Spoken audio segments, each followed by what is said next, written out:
লোভে পাপ, পাপে মৃত্যু। এই প্রবাদটি আমরা সকলেই জানি, কিন্তু কজনে মানি। আসসালামু আলাইকুম, আমি ব্লু ড্রিম গ্রুপের ম্যানেজিং ডিরেক্টর স্বপ্নিল চৌধুরী সোহাগ।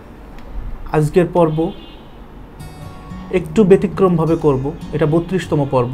লোভে পাপ, পাপে মৃত্যু, এটা আমরা ছোটোবেলা থেকে শুনেছি, কিন্তু সবাই জানে, কিন্তু কজন মানি। আজকের এই পর্বটা এই বিষয়টা নিয়েই। লোভে পাপ, পাপে মৃত্যু, এইটার অর্থ অনেকে হয়তো বা ভালোভাবে বুঝে না। আমরা বাঙালি স্বাভাবিকভাবে অল্পতে আমরা লোভে পড়ি। আমাদেরকে বিদেশেরা এসে ফাঁদ পেতে যায়, এ দেশের লোক ফাঁদ পাতে, চারিদিকে ফাঁদ আর ফাঁদ, আর এই ফাঁদে কিন্তু আমরাই সবসময় পতিত হই।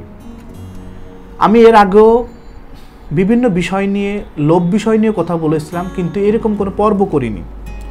যেহেতু আমি সফল ব্যবসায়ী হওয়ার উপায় নিয়ে কথা বলি, তো একজন সফল ব্যবসায়ী কিভাবে লোভে পড়ে, তো তার চলতি পথে অনেক লোভ চলে আসে, তো সেই লোভ থেকেই কিন্তু সে ক্ষতিগ্রস্ত হয়, এমনকি ধ্বংস হয়, চিরতরে বিজনেস থেকে ছিটকে পড়ে। আমাদের অনেকেই আসেন যারা আমাদের ব্লু ড্রিমে আসেন শোরুম নিতে, এরপর আরও অনেক জায়গায় যান। তো আমাদের একটা 12 বছরের কোম্পানি, আপনারা নিজে দেখছেন, একটা গ্রুপ কোম্পানি। এটা অনেকেই দেখবেন কিছুদিন আগে একটা নাম ছিল, আবার নতুন করে নাম চেঞ্জ করছে, এরকম বিভিন্ন জন এখন এটা করতেছে দেখলাম। কিন্তু আমি কিন্তু নাম চেঞ্জ করা তো দূরে থাক, আমি কিন্তু 1000 কোটি টাকা দিলে নাম চেঞ্জ করব না, কারণ আমাদের এই নামের উপর আমরা অলরেডি অনেক কাজ করছি এক যুগ ধরে। সেই জায়গা থেকে আমাদের ব্লু ড্রিমকে যাতে করে আপনারা দীর্ঘদিন ধরে যারা দেখতেছেন এবং ব্লু ড্রিমকে যারা অলরেডি ফলোয়ারে আছেন, তারা জানেন যে আমি কিভাবে এই পর্যায়ে আনছি কোম্পানিটাকে। হঠাৎ করে আমার এখান থেকে 2-1 বের হচ্ছে, বা অন্য কেউ আমার এখান থেকে 1-2জনকে নিচ্ছে, তারা নেওয়ার পর বা নতুন করে এতদিন ধরে একটা আইটেম ব্যস্ত, হঠাৎ করে এসে দেখবেন পেজে ঢুকে দেখবেন যে 1-2 মাস আগেও এরকম কিছু ছিল না, হঠাৎ করে এসে আমার সম্পূর্ণ লেখা কপি, আমাদের মতো করে ডিলার ডিপো শোরুম দিচ্ছে, আমাদের মতো করে ব্ল্যাক ড্রেস পরতেছে, আমাদের মতো করে কাস্টমার রিভিউ আনতেছে। কাস্টমার রিভিউ কে নিয়ে আসছিল এটা আপনারাও জানেন। ডিলার ডিপো শোরুম এটা কে দিছিল বাংলাদেশে, আপনারা তো অবশ্যই জানেন। যদি আমার আগে পোশাকে কেউ দিয়ে থাকে সেটা বলেন, আসেন যে কে দিছিল, আমি তার কাছে যাবো অবশ্যই। আজকে সবাই এটা করতে, বক্স ব্যাগ, এই যে কর্পোরেট সিস্টেম, তাই পরে যে পোশাক সেল করা যায়, এটা তো আমি সিস্টেমটা পরিচালনা করলাম। আজকে এটা করতেছে যে কি বলতেছে, এটা দিব, ওইটা দিব, সেটা দিব, আপনারা লোভে পড়তেছেন। 6 মাস পরে আবার আমার কাছে আসতেছেন যে ভুল হয়ে গিয়েছিল, আমি লাখ লাখ টাকা। গতকাল রাতে আমাকে একজন কল করলেন যে সে 10 লাখ টাকা দিয়ে এক জায়গা থেকে ডিপো নিয়েছিল 2 লক্ষ টাকার বাইকের লোভে। তার আগেও কিন্তু আমাকে চিনতো, সে বলছে, স্বীকার করছে এবং আমাদেরকে জানতো। তো সে নিজে বলতেছে যে অলরেডি সে তো টাকা দিচ্ছে না, আর 1100 টাকার প্রোডাক্ট এখন 1800 টাকা বডি প্রাইস দিয়ে তার কাছে পাঠায়, আর এমন প্রোডাক্ট পাঠায় যে সেটা বিক্রি করার মতো অবস্থা না। তো সে এখন সেখানে মামলা করবে, আমাকে সেটা বলে। তো আমি বললাম সেটা আপনার ব্যক্তিগত বিষয়, এটা তো আমার ব্যক্তিগত বিষয় না। তো আপনি যা করবেন সেটা সেখানে করেন। তো ভুল মানুষ করে, ঠিক আছে, কিন্তু এত বড় লোভ, যাদের ভিতর লোভ আছে তারাই তো ভুল করে বেশি। আপনারা জানেন একটা সুনামধন্য অনলাইন শপ রাতারাতি আপনার বাইক লক্ষ লক্ষ পিস বিক্রি করে ফেলছে, মানুষ লাখ লাখ পিস বাইক কিনছে, এটা কিনছে, ওইটা কিনছে। আজকে কিন্তু তারা নাই। যারা লোভে পড়ছিল তারা এটা ধরা খাইছে। আমি তো 1 টাকা ধরা খাইনি, আমাদেরও তো প্রোডাক্ট ছিল, আমি তো তার মাধ্যমে বিক্রি করতে পারতাম। আমাকে কিন্তু লোভ দেখাইতে পারিনি। আমার কাছে আসছিল, আমার কাছে মিনিমাম 4 বার আসছে এবং বিভিন্ন লোভও দিছে যে একদিনে 1 কোটি টাকা সেল করে দিবে। আমি কিন্তু ওই লোভে পড়ি না, আমি বলছি না, আস্তে আস্তে সেল করি আমি। আমার কিন্তু 1 টাকা লস হয়নি, কারণ আমি ওর ভিতর ঢুকিয়ে। আজ পর্যন্ত আমি অনেকে MLM সিস্টেমে অনেক জায়গায় অনেক কেনাকাটা করছে, শেয়ার বাজারে গিয়েছে, আমি কিন্তু যাইনি, আমার যা প্রয়োজন হয় না। অনেকে ফিক্সড ডিপোজিট করে যে 50 বছর পরে এত পাবো, অনেকেই মানে ইন্স্যুরেন্স করে যে এত এত পাবো, আমার কিন্তু এইগুলা নিয়ে নেয়। আমার কাছে কথা হচ্ছে আমি এমন কিছু করব যে নিজে ধরা খাবো না। আপনারা লোভ 20 বছর টাকা রাখলে 50 কোটি টাকা পাবেন, এই লোভ দেখায় আপনারা ক্ষতিগ্রস্ত হন। আমারই পরিচিত একজন, উনি বিদেশ থেকে আসছেন, বহু কষ্ট করে টাকা নিয়ে আসছেন। 5 লক্ষ টাকা রাখলে প্রতি মাসে ওনাকে 50,000 টাকা দিবে। আমি বারবার নিষেধ করলাম এটা একটা ফ্রড কোম্পানি, এটা কোনোদিন হতে পারে না। তাহলে সারা ব্যাংক কেন, সারা পৃথিবীর টাকা ওর কাছে দিয়ে দিত। সে আমাকে বললো জলে দরকার, জলে ফেলবো। টাকা দিছে, 1 মাস দেওয়ার পর টাকা দেয় না। এখন আমরা ফোন দিলে ধরে না। এমনও পার্সন আছে ক্ষতিগ্রস্ত হয়, কিন্তু আমি যদি বা কেউ যদি জিজ্ঞেস করে যে তুমি কি ক্ষতিগ্রস্ত হয়েছে, না এটা তো হয়নি তো। আমার একজন কি হলো, আমার এখান থেকে আমাকে চিনে তারা কি করলো, নতুন একটা কোম্পানি খুললো, সেখানে শেয়ার কিনলো। কিসের উপর শেয়ার কিনছে সেটা নিজেও জানে না। একটা শেয়ার 1 লাখ টাকা বিক্রি হয়েছে। তো 12 লাখ, কেউ 20 লাখ, কেউ 30 লাখ টাকা শেয়ার কিনছে। কেনার পর এখন সে কোম্পানি দেউলিয়া, 1.5 কোটি টাকা দেনা। কিন্তু দিন শেষে যারা টাকা শেয়ার করছিল তারা কিন্তু এই ভিডিও দেখতেছে, এটা দেখতেছে না এমন না। তো শেয়ার বিক্রি যে করছে সেও কিন্তু দেখতেছে, কারণ কিছু কিছু মানুষ আমার ভিডিওগুলো না আমাদের ফেসবুক পেজে প্রতিদিন রাতে আধা ঘন্টা যদি সার্চে না রাখে, আধা ঘন্টা না দেখতে পারে, ওদের ঘুমও হয় না। তো তারা, আমি জানি যে ভিডিও দেখবে, আমার সত্য কথা বলতে ভয় লাগে না।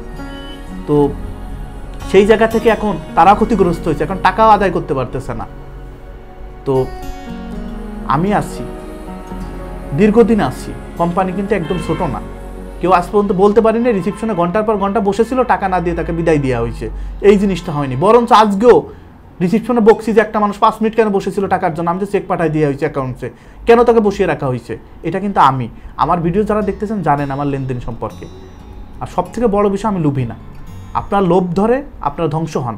আচ্ছা ধরুন আপনাকে আমি বললাম 2 লাখ টাকা দিয়ে একটা বাইক দিব, শোরুম নেন, আপনাকে এটা দিব, ওইটা দিব, সেলসম্যান দিব, ম্যানেজার দিয়ে দিব, কোটি কোটি টাকা ব্যবসা করতে পারবেন। আমি পরে 1 মাস পরে দেয়া হলো না, আমি কি হলাম? প্রতারক। তা আমি কি এই পর্যায়ে এসে কি প্রতারণা করব? কিন্তু যে 6 মাস আসছে তারা সারা মাস চেষ্টা করে কি তাদের 1 পিসও সেল হয় না, প্রোডাক্ট সেল করতে পারে না, কিন্তু সারা মাস এই ডিলার ডিপোয় যে আমার পলিসিটা নিয়ে আসছে, সারা মাস ডিলার ডিপো দিচ্ছে। দেখা যাচ্ছে 2 জন গিয়েছে, 2 জনকে যে কোনোভাবে বোঝানো হয়েছে যে আপনারা এটা করেন, ওটা করেন, ব্লু ডিম থেকে বেশি কমিশন দেব। আচ্ছা ব্লু ডিম কি আর সে কি? ব্লু ডিম যেখানে চলে আসছে, এটা কি সে ব্লু ডিম মানে কেউ জানে? ব্লু ডিম 12টা বছর আজকে কি করিনি আমি। আপনারা অনেকেই কিন্তু অনেক কিছু বুঝেন না। আপনাদের যখনই পাশে যে কোনো XYZ নাম দেয়, আপনারা ভাবেন একটা ব্র্যান্ড হয়ে গেছে। তাহলে তো আমার ব্লু ডিম সব কিছু বাদ দিয়ে, আমার এই অফিস স্টাফ সব বাদ দিয়ে, আমাদের এত উন্নত সিস্টেম, আমার 17টা ফ্লোর এখানে আছে, আমাদের এখানে আমার হেড অফিসে 56 জন পার্সন। তো বিভিন্ন জায়গা থেকে 200-300 টাকার লটের প্রোডাক্ট এনে বক্স বানিয়ে, বক্সে দিয়ে আমি একটা নাম দিলাম, নাম দিয়ে আমি 70% ছাড় দিলাম, সাথে আপনাদের বাইক সাইডটা দিয়ে দিলাম। লসটা কার হলো বলুন তো? এই লোভ অন্তত কমান, লোভে পাপ, পাপে মৃত্যু। এটাই ছিল এই পর্বের মূল বিষয়। আগে যাচাই করেন, সব কিছু বুঝেন, সব কিছু দেখেন। প্রোডাক্ট নেওয়া না নেওয়া কিন্তু আপনার ব্যক্তিগত বিষয়, কিন্তু লোভে পড়বেন না, কখনো লোভে পড়বেন না। আগে যাচাই করবেন তাদের কি আছে, তাদের ব্যাকগ্রাউন্ড খোঁজ নেবেন, তাদের যত কাস্টমার আছে অন্তত 50 জন কাস্টমারের সাথে কথা বলেন। সবাই তো মিথ্যা বলবে না, হয়তো বা কিছু মানুষ, কারণ সবাই যে আবার ভালো আপনাকে সত্য বলবে এমনও না। সব থেকে বড় বিষয়, সত্যের জয় সবসময় হয়, এটা আমি বহুবার বলছি। সব কিছু যাচাই করুন, দেখুন, জানুন, তারপর আপনার ব্যবসা করবেন কি করবেন না সেটা আপনার সেইখানে যে দেখুন। হুট করে আপনার লোভে পড়ে যান, এই লোভ জিনিসটাকে আগে বাদ দিন। একটা জিনিস মনে রাখবেন, এই ভিডিও যারা দেখতেছেন অনেকেই আমাকে চিনেন, অনেকেই অলরেডি আমাদের সাথে যুক্ত আছেন। আমি জানি এই ভিডিও দেখার সাথে সাথে আপনারা সব কিছু মিলাইছেন। আমি ইনশাল্লাহ টিকে আছি এবং টিকে থাকবো ইনশাল্লাহ। এবং আমি এটুকু বলি, অলরেডি বাংলাদেশ কিন্তু পোশাক জগৎটাকেই পুরো আমি নিজে পরিবর্তন করছি।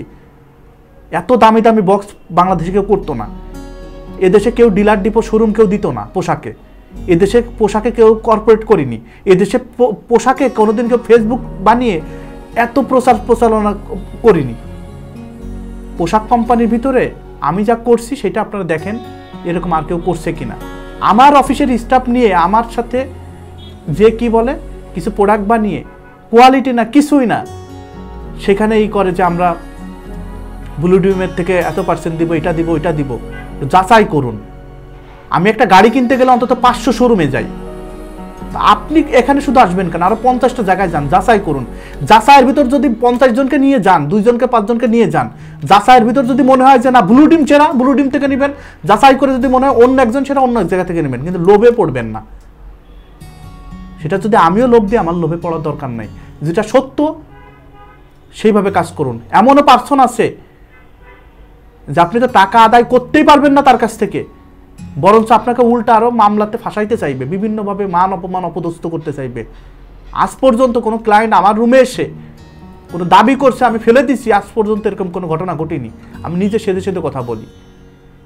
তো একটা জিনিস মনে রাখবেন যে আমার এখান থেকে যারা ব্যবসা করতেছে সবাই কিন্তু যে একদম 100% সফল হবে এমন না। কারণ সে যদি আমার মতো পরিশ্রমী হয়, আমার দিক নির্দেশনা মানে, অবশ্যই সফল হবে। অন্যথায় সে যদি ওই শোরুম, আমি অনেকের সাথে কথা বলছি, শোরুম ফেলে রেখে সেলসম্যানদের চালায়, নিজে অন্য জায়গায় থাকে, কখনো দেখেও না কি হচ্ছে, ওই শোরুম চলবে না। দিন শেষে দোষ দিবেন আমাকে। আমার কাছে কথা হচ্ছে, আপনার যদি মার্কেটিং পলিসি ভালো থাকে, সব কিছু ভালো থাকে, আমার পচা প্রোডাক্টও সেল হবে। আর আপনার যদি ওইগুলো খারাপ থাকে, তাহলে কখনোই আমার ভালো প্রোডাক্টও আপনি সেল করতে পারবেন না। এই পর্ব এই পর্যন্ত, পরবর্তীতে পর্বগুলো দেখবেন এবং ভালো থাকবেন। আসসালামু আলাইকুম, আল্লাহ হাফেজ।